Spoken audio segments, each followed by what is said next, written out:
প্রিয় বন্ধুরা, আজকে চলে এসেছি ঘাগুরিয়া চালার বাজার কাপাসিয়া গাজীপুরের কোরবানির পশুর হাটে। চালার বাজার থেকে পশুর মাঠে ঢুকতেই প্রথমে চোখে পড়ল ছাগল এবং ভেড়া।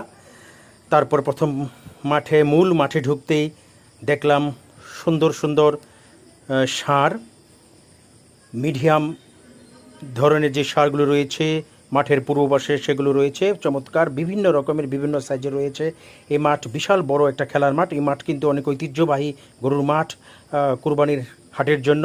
এবং পশ্চিম পাশে একটু বড় ধরনের বলদ বা একটু বড় ধরনের ষাঁড় রয়েছে, হরেক রকমের ষাঁড় রয়েছে। বিশাল মাঠ, আপনারা যারা আসতে চান আসতে পারেন এখানে। প্রতি শুক্র, সোম এবং বুধবার হচ্ছে হাটের দিন।